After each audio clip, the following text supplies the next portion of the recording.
বাংলাদেশ এবং ভারতের মধ্যে যুদ্ধ বাঁধবে না। কেন বাঁধবে না? যুদ্ধ না বাঁধার অনেকগুলো কারণ আছে। তার মধ্যে আমি 3টা উল্লেখযোগ্য পয়েন্ট বলি। 1 নম্বর হচ্ছে বিশ্বজনীন চাপ। ভারত এবং বাংলাদেশের মধ্যে যদি যুদ্ধ বাজে, ভারতের মধ্যে যদি যুদ্ধ বাজে, তাহলে বিশ্বজনীনভাবে যে চাপটা ভারতের উপরে আসবে, তার মধ্যে তুরস্ক আসবে বাংলাদেশের পক্ষে, ভারতের বিপক্ষে তুরস্ক কিন্তু যুদ্ধ করবে, অস্ত্র সাপ্লাই দেবে, আপনার পারমাণবিক গোলা বারুদ এগুলো সাপ্লাই দেবে। তারপরে চীন কিন্তু আপনি অনেক আগে থেকেই ওত পেতে বসে আছে, ভারতকে ধরবে।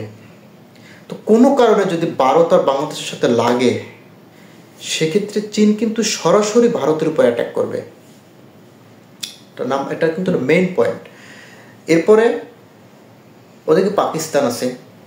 পাকিস্তানের সাথে তো আপনার জম্মু কাশ্মীর আজাদ, খুব উত্তেজনা, তুমুল বিবাদ ঝগড়া তো থাকেই সবসময়। তাহলে এই যে আন্তর্জাতিক চাপ বা বিশ্বজনীন যে চাপ, এটা কিন্তু ভারত মোকাবেলা করতে পারবে না। তখন কি হবে? ভারত টুকরো টুকরো হয়ে যাবে।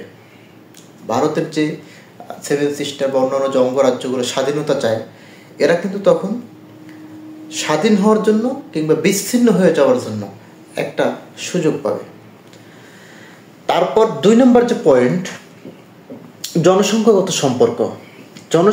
সম্পর্ক। আপনি দেখেন, বাংলাদেশের আপনি কলকাতা, তারপর উড়িষ্যা, বিহার, মেঘালয়, হিমালয়, এগুলো কিন্তু আমরা বাংলা ভাষাভাষী কথা বলি। আমরা আমাদের বাংলাদেশের বাংলাদেশে আমাদের সকলের যে সংস্কৃতি, ভাষা, কথাবার্তা, শিক্ষা, সংস্কৃতি কিন্তু সেম। এই যে জনসংখ্যার একটা সম্পর্ক, বা তাছাড়া ওখানে দেখেন বাংলাদেশের অনেক জনগণ ভারতে বসবাস করতেছে, বিশেষ করে হিন্দু সম্প্রদায়। আবার ভারতের কিছু হিন্দু এখানে বসবাস করতে, তারা কিন্তু সম্পর্কিতভাবে জড়িত। এই কারণে চাইবে না সাধারণ যারা হিন্দু বা সাধারণ